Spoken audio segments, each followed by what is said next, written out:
Hello everyone, welcome back to the channel. We often talk about different things like what is necessary for your body, good nutrition, what is necessary for your mind, puzzles, exercises that train your brain. But what is really important for the brain or the mind? Well, it's not the nutrition, it's not the omega fatty acids as people say, but it is most importantly sleep. So today we're going to talk about those tips regarding sleep hygiene, how to create that environment and how to maintain that.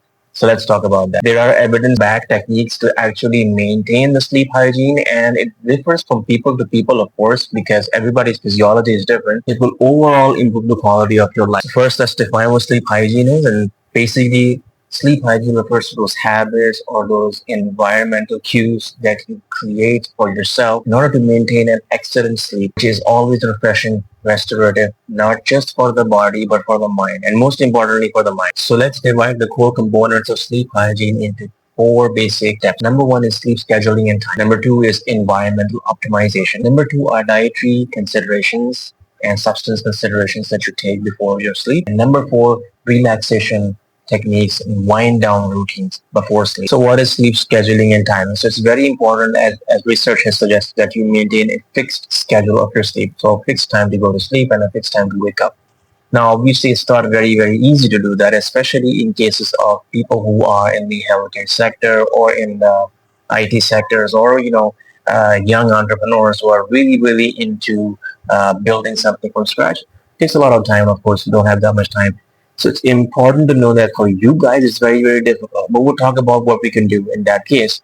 But generally, for the common population, it is very important to do this because that is fixed time of going to sleep and waking up has been linked to improved sleep hygiene and also improved quality of sleep, mental sharpness, overall improvement in your health. Number two, environmental optimization. So the environment has to be very conducive to sleep when you go to sleep. So for example, when you go to sleep, make sure that you go to sleep in a particular private room, your chambers, whatever you want to call it.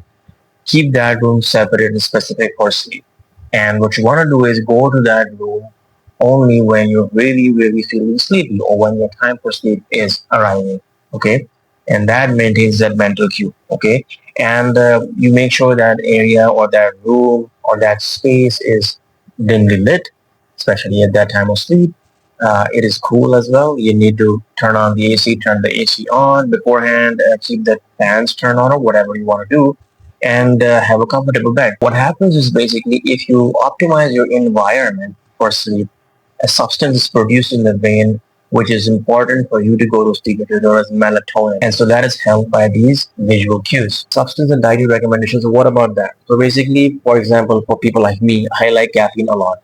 And so it is really not recommended to have caffeine, especially late in the day or just before going to sleep, because obviously it's not going to help you sleep.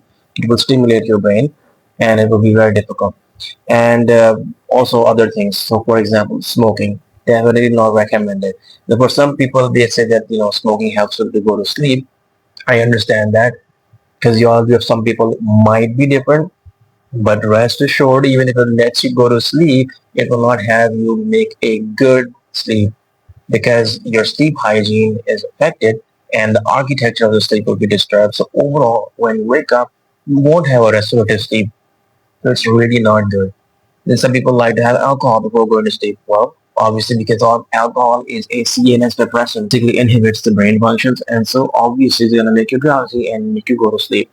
So while that is also something that you might do, it is really not recommended, but not actually.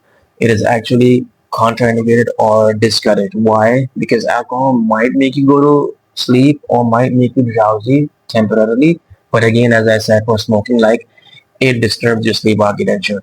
And overall, over time period, what it does is basically it keeps you getting hooked onto alcohol and you cannot go to sleep without having alcohol in the near future if you keep doing that.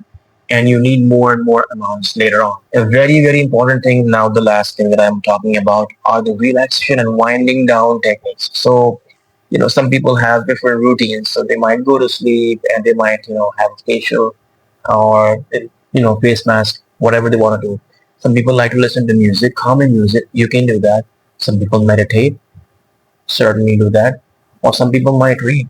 These are relaxation techniques that you can do. Reading, meditation, listening to sound calm music, all these things will also make you go to sleep.